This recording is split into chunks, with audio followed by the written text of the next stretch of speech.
So okay, நம்ம இந்த வீடியோவில் என்ன பார்க்க போகிறோம்னாக்க கண்ட்ரோல் ஃப்ளோ ஸ்டேட்மெண்ட்ஸில் if else if else ladder அதெல்லாம் என்னன்னு சொல்லிட்டு இஃப் சம்மந்தமான எல்லா எக்ஸாம்பிள் ப்ரோக்ராம்ஸ் கான்செப்ட்டு எக்ஸ்பிளைன் பண்ண போகிறேன். எக்ஸாம்பிள் ப்ரோக்ராம்ஸ்க்கு தனி வீடியோஸ் இருக்குது. நம்ம இதில் சும்மா எக்ஸாம்பிளுக்கு ஒரு கொஸ்டின் சால்வ் பண்ணி பார்ப்போம். மற்றபடி நிறைய கொஸ்டின் எடுத்து வச்சுருக்கேன். இந்த மாதிரி இஃப் எல்ஸ் லேடர் யூஸ் பண்ணி அந்த மாதிரி நிறைய கொஸ்டின் எடுத்து வச்சுருக்கேன். இப்போதைக்கு ஒரு கான்செப்ட் ஓவர்வியூ மாதிரி வச்சுக்கோங்க. முதல்ல ஃபஸ்ட்டு இஃப் ஸ்டேட்மெண்ட் பார்க்க போகிறோம். இஃப் ஸ்டேட்மெண்ட்னா என்னன்னாக்க, இப்போ ஒரு கண்டிஷன் கொடுத்து அந்த கண்டிஷன் ட்ரூவாக இருந்தால் மட்டும்தான் இந்த ஸ்டேட்மெண்ட் எக்ஸிக்யூட் ஆகணும் அப்படின்னு சொல்லிட்டு கொஸ்டின் கொடுத்துருந்தாங்கனாக்கா நம்ம இஃப் ஸ்டேட்மெண்ட் யூஸ் பண்ணுவோம். இப்போ அதோட சின்டாக்ஸ் பாருங்கள். இஃப் கண்டிஷன் ட்ரூவாக இருந்துச்சுனாக்க ஸ்டேட்மெண்ட்டு எக்ஸிக்யூட் ஆகணும். அந்த இஃப் கண்டிஷனுக்குள்ளே இருக்க ஸ்டேட்மெண்ட்டு எக்ஸிக்யூட் ஆகணும். இப்போ அதோட ஃப்ளோ சார்ட் பாருங்கள். ஃபஸ்ட்டு கண்டிஷன் கொடுக்குறோம். கண்டிஷன் ட்ரூவாக இருந்துச்சுனாக்க இஃப் ஸ்டேட்மெண்ட்டுக்குள்ளே இருக்க இஃப்க்குள்ளே இருக்க ஸ்டேட்மெண்ட்டை எக்ஸிக்யூட் பண்ணணும். ஒருவேளை ஃபால்ஸாக இருந்துச்சுனாக்க இஃப்க்கு அடுத்து என்ன ஸ்டேட்மெண்ட்ஸ் இருக்கோ அது எக்ஸிக்யூட் பண்ண ஆரம்பிச்சிடும். இதுதான் இந்த இஃப் ஸ்டேட்மெண்ட்டு. இதுக்கு நான் எக்ஸாம்பிள் ப்ரோக்ராம் போடுறேன் பாருங்கள். Hash include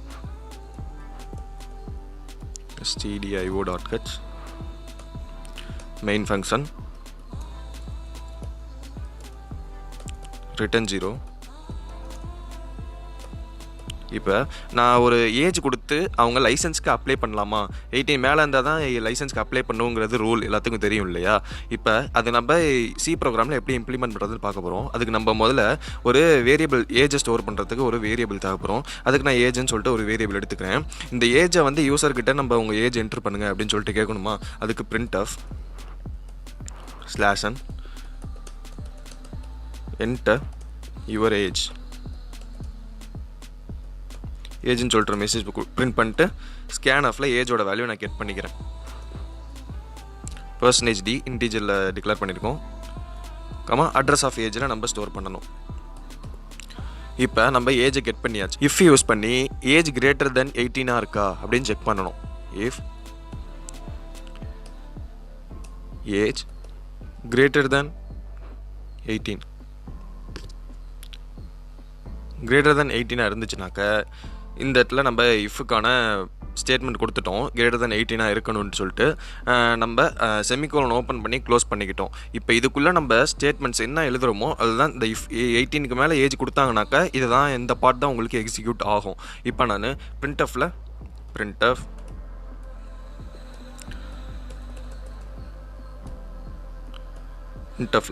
you are eligible to drive அப்படின்னு சொல்லிட்டு ஒரு மெசேஜ் கொடுக்குறேன். கடைசியில் செமிகோலன் வைக்கணும். இப்போ நான் பில்ட் அண்ட் ரன் கொடுக்குறேன். இந்த இடத்துல பிராக்கெட்ஸ் கொடுக்கணும். பில்ட் அண்ட் ரன் கொடுக்குறேன். இப்போ ஏஜ் கேட்குது. நான் 19 கொடுக்குறேன். இப்போ யூ ஆர் எலிஜிபிள் டு ஓட்டுன்னு சொல்லிட்டு எலிஜிபிள் டு டிரைவ்னு சொல்லிட்டு உங்களுக்கு மெசேஜ் வந்துருச்சு. இப்போ நான் பில்ட் அண்ட் ரன் கொடுத்துட்டு 18 கீழே கொடுக்குறேன். 17 கொடுக்குறேன். உங்களுக்கு ஒன்றுமே ஆகாது, எக்ஸிக்யூட் ஆகாது, வெளியே வந்துடும்.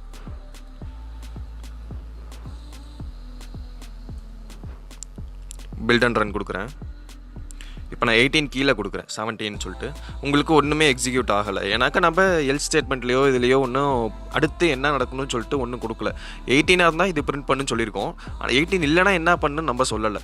இப்போ அதுக்காக தான் நம்ம அடுத்த கான்செப்ட் பார்ப்போம். If else statement. இப்போ இஃப் கண்டிஷன் கொடுத்துட்டு அந்த கண்டிஷன் ட்ரூவாக இருந்துச்சுன்னா இஃப் எக்ஸிக்யூட் ஆகும்னு பார்த்தோம். இப்போ ஒருவேளை அந்த இஃப் கண்டிஷன் ஃபால்ஸாக இருந்துச்சுன்னா என்ன நடக்கும்? எல்ஸுங்கிற ஒரு பார்ட்டு எக்ஸிக்யூட் ஆக ஆரம்பிச்சிடும். எல்ஸ் பார்ட் கொடுத்தீங்கன்னாக்கா இந்த இஃப் கண்டிஷன் வந்து ட்ரூவாக இருந்துச்சுன்னா இஃப் ஸ்டேட்மெண்ட்டுக்குள்ளே இருக்க ஸ்டேட்மெண்ட்ஸ்லாம் எக்ஸிக்யூட் ஆகும். ஒருவேளை ஃபால்ஸாக இருந்துச்சுன்னா எல்ஸில் என்ன இருக்கோ அது எக்ஸிக்யூட் ஆக ஆரம்பிச்சிடும். அதுக்கான ஃப்ளோ சார்ட் பாருங்கள். கண்டிஷன் கொடுக்குறோம். ஃபஸ்ட்டு ட்ரூவாக இருந்துச்சுனாக்கா இஃப் ஸ்டேட்மெண்ட்டுக்குள்ளே இருக்க என்ன இருக்கோ அது எக்ஸிக்யூட் ஆக ஆரம்பிச்சிடும். ஒருவேளை ஃபால்ஸாக இருந்துச்சுனாக்கா இஃப் ஸ்டேட்மெண்ட்டுக்குள்ளே எக்ஸிக்யூட் பண்ணிவிட்டு ஆஃப்டர் இஃப் என்ன இருக்கோ அது எக்ஸிக்யூட் பண்ண ஆரம்பிச்சிடும். ஒருவேளை ஃபால்ஸாக இருந்துச்சுனாக்க எல் ஸ்டேட்மெண்ட்டில் என்ன இருக்கோ அது எக்ஸிக்யூட் பண்ண ஆரம்பிச்சுட்டு ஆஃப்டர் இஃப் என்ன இருக்கோ அது எக்ஸிக்யூட் பண்ண ஆரம்பிச்சிடும். இதுதான் இஃப் எல்ஸ் ஸ்டேட்மெண்ட்டுங்கிறாங்க. இப்போ நான் இந்த ப்ரோக்ராம்லேயே பாருங்கள். எல்ஸ் கொடுத்து எல்ஸ் கர்லி பிரேசிஸ் ஓப்பன் பண்ணி க்ளோஸ் பண்ணிக்கிறேன். இப்போ நான் printfல /n you are not eligible to drive அப்படின்னு சொல்லி கொடுக்குறேன். இப்போ நான் பில்ட் அண்ட் ரன் கொடுக்குறேன்.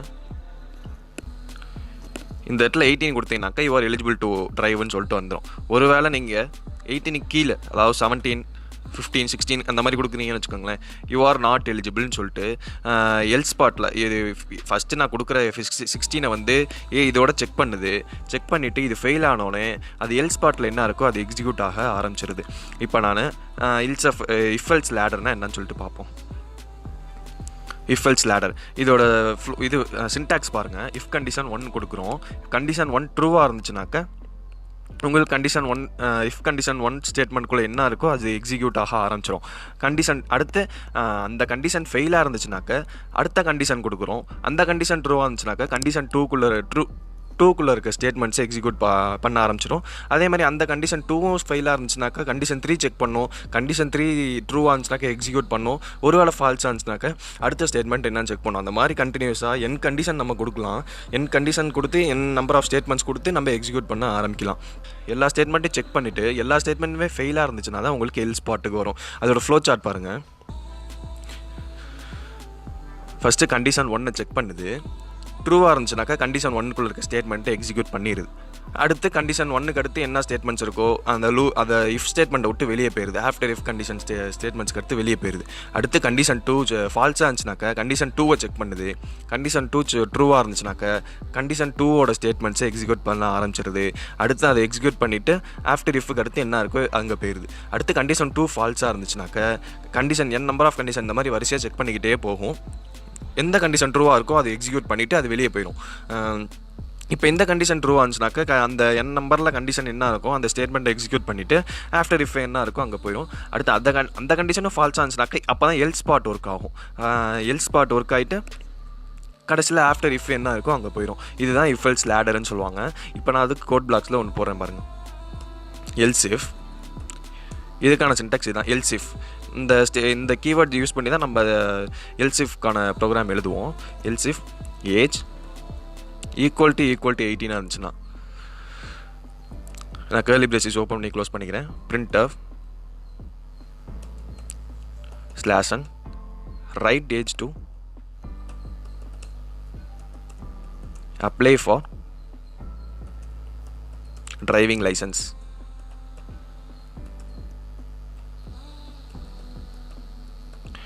அப்படின்னு சொல்லிட்டு ஒரு மெசேஜ் கொடுத்துட்டு கடைசியில் செமிகோலன் வச்சு முடிச்சிடுறேன். இப்போ நான் பில்ட் அண்ட் ரன் கொடுக்குறேன். நான் 18க்கு மேலே 19 கொடுக்குறேன். உங்களுக்கு யூ ஆர் எலிஜிபிள் டு ட்ரைவ்னு வந்துருச்சு. இப்போ நான் 18க்கு கீழே கொடுக்குறேன். 18 கீழே கொடுத்தேனாக்கா ஒரு 12 கொடுக்குறேன்னு வச்சுக்கோ. இப்போ நான் பில்ட் அண்ட் ரன் கொடுத்துட்டு 12 கொடுத்தேனாக்கா you are not eligible to ட்ரைவ்னு வந்துருச்சு. ஒருவேளை எனக்கு இப்போ தான் 18 வயசு ஆகுது, 18 ஆகுது அப்படின்னாக்கா நான் 18 ஏஜ் கொடுக்குறேன். It is a right age to apply அப்படின்னு சொல்லிட்டு அப்ளை டிரைவிங் லைசன்ஸ் சொல்லிட்டு ஒரு மெசேஜ் வருது. நீங்கள் இந்த இடத்துல எல்ஸ் இஃப் யூஸ் பண்ணாமல் இஃப் யூஸ் பண்ணால் என்ன நடக்கும்னாக்கா உங்களுக்கு எக்ஸிக்யூட் ஆகும் ஸ்டேட்மெண்ட்ஸ். ஆனால் கண்டினியூஸாக இஃப் யூஸ் பண்ணுறதுனால என்ன ப்ராப்ளம் வரும்னாக்கா உங்களுக்கு எக்ஸிக்யூஷன் டைம் வந்து அதிகமாகும். ஒருவேளை இது ட்ரூவாக இருந்துச்சுனாக்கா இது எக்ஸிக்யூட் பண்ணிவிட்டு நம்மளுக்கு வெளியே வரணும். ஆனால் வெளியே வராமல் என்ன பண்ணணும்னாக்கா அடுத்த ஸ்டேட்மெண்ட்டையும் செக் பண்ணணும். அடுத்தடுத்து இருக்க எல்லா ஸ்டேட்மெண்ட்டையும் இஃபாக கொடுத்துக்கிட்டு இருந்தோம்னா ஒவ்வொரு இஃப் ஸ்டேட்மெண்ட்டையும் செக் பண்ணிவிட்டு உங்களுக்கு டைம் அதிகமாகும். அதனால தான் நம்ம எல்ஸ் இஃப் யூஸ் பண்ணுறோம். ஸோ ஓகே, நம்ம எதுக்கு இஃப் யூஸ் பண்ணுறோம், எதுக்கு இஃப் எல்ஸ் இஃப் யூஸ் பண்ணுறோம், எதுக்கு எல்ஸ் யூஸ் பண்ணுறோம்னு சொல்லிட்டு பார்த்தாச்சு. இப்போ நெஸ்டட் இஃப்னாக்கா என்னன்னு சொல்லிட்டு பார்ப்போம். நான் நெஸ்டட் இஃப் ஓப்பன் பண்ணிக்கிறேன். நெஸ்டட் இஃப்னா என்னன்னாக்கா ஃபஸ்ட்டு ஒரு கண்டிஷன் இஃப் கண்டிஷன் கொடுக்குறோம். கண்டிஷன் ட்ரூவாக இருந்துச்சுனாக்கா கண்டிஷன் 1ஓட ஸ்டேட்மெண்ட்டை எக்ஸிக்யூட் பண்ணணும். அடுத்து அதுக்குள்ளே ஒரு கண்டிஷன் 2 கொடுக்குறேன். இஃப் ஸ்டேட்மெண்ட்டுக்குள்ளே ஒரு இஃப் ஸ்டேட்மெண்ட் கொடுத்தேன்னா அதான் நெஸ்டட் இஃப்னு சொல்லுவாங்க. இப்போ அது கண்டிஷன் 1 ட்ரூவாகி அந்த ஸ்டேட்மெண்ட்டுக்குள்ளே வந்துருச்சு. அடுத்து கண்டிஷன் 2 ட்ரூவான்னு செக் பண்ணுது. கண்டிஷன் 2 ட்ரூவாக இருந்தால் செக் பண்ணிட்டு உங்களுக்கு கண்டிஷன் 2ஓட இதை எக்ஸிக்யூட் பண்ணுது. ஒருவேளை கண்டிஷன் 2 ஃபெயில் ஆச்சுனாக்கா அதுக்குள்ளே இருக்க எல்ஸை எக்ஸிக்யூட் பண்ணிவிட்டு அந்த இஃப் கண்டிஷன் 1 விட்டு வெளியே வந்துடும். அடுத்து எல்ஸு அந்த இஃப் கண்டிஷன் 1 ஃபெயில் ஆச்சுனாக்கா இந்த எல்ஸ் ஸ்டேட்மெண்ட் வந்து உங்களுக்கு எக்ஸிக்யூட் ஆகும். நெஸ்டட் இஃபோட ஃப்ளோ சார்ட் பாருங்கள். நான் முன்னாடி எக்ஸ்பிளைன் பண்ண மாதிரி தான் இஃப் கண்டிஷன் 1 யூஸ் பண்ணுறோம். அந்த கண்டிஷன் ட்ரூவாக இருந்துச்சுனாக்கா இஃபோட பாடிக்குள்ளே போயிட்டு இஃப்குள்ளே இருக்க இன்னொரு இஃப் நெஸ்டட் இஃபோட கண்டிஷனை செக் பண்ணிவிட்டு நெஸ்டட் இஃபோட கண்டிஷன் ட்ரூவாக இருந்துச்சுனாக்கா உங்களுக்கு நெஸ்டட் இஃபோட பாடி எக்ஸிக்யூட் ஆகிட்டு உங்களுக்கு ஆஃப்டர் இஃப் என்ன இருக்கோ அது எக்ஸிக்யூட் ஆக ஆரம்பிச்சிடும். ஒருவேளை நெஸ்டட் இஃப் ஃபால்ஸ் ஆச்சுனாக்கா எல்ஸ் ஸ்டேட்மெண்ட் என்ன இருக்குன்னு சொல்லிட்டு அது எக்ஸிக்யூட் பண்ணிட்டு ஆஃப்டர் இஃப் என்ன இருக்கோ அதுக்கு போயிடும். இப்போ ஃபஸ்ட்டு கொடுக்குற இஃப் கண்டிஷன் ஒன்னே ஃபெயில் ஆச்சுனாக்க உங்களுக்கு ஆஃப்டர் இஃப் என்ன இருக்கோ டேரெக்டாக போயிடும். உங்களுக்கு இந்த இஃபோட பாடிக்குள்ளே இருக்க ஸ்டேட்மெண்ட்டே எக்ஸிக்யூட் ஆகாது. ஸோ நெஸ்டட் இஃப்ங்கிறது இதுதான். இதுக்கான எக்ஸாம்பிள் ப்ரோக்ராம் உள்ள நான் பின்னாடி நிறைய கொஸ்டின்ஸ் வச்சுருக்கேன். அது பார்த்தீங்கன்னா உங்களுக்கு புரியும். கண்டிப்பாக அந்த சீரிஸை ஃபாலோ பண்ணுங்கள். அரைக்குறையாக பார்த்தீங்கன்னா கண்டிப்பாக புரியாது. நான் இதுக்கான தனி பிளேலிஸ்ட் வேணாலும் சி ப்ரோக்ராம் கண்ட்ரோல் ஃப்ளோ ஸ்டேட்மெண்ட்ஸ்னு சொல்லிட்டு ஒரு தனியாக பிளேலிஸ்ட் வேணாலும் க்ரியேட் பண்ணுறேன். அந்த பிளேலிஸ்ட்டை ஃபுல்லாக பாருங்கள். கண்டிப்பாக அப்போ தான் புரியும். ஸோ இந்த வீடியோ அவ்வளோதான். பிடிச்சிருந்தா லைக், ஷேர், சப்ஸ்கிரைப்லாம் பண்ணிக்கோங்க.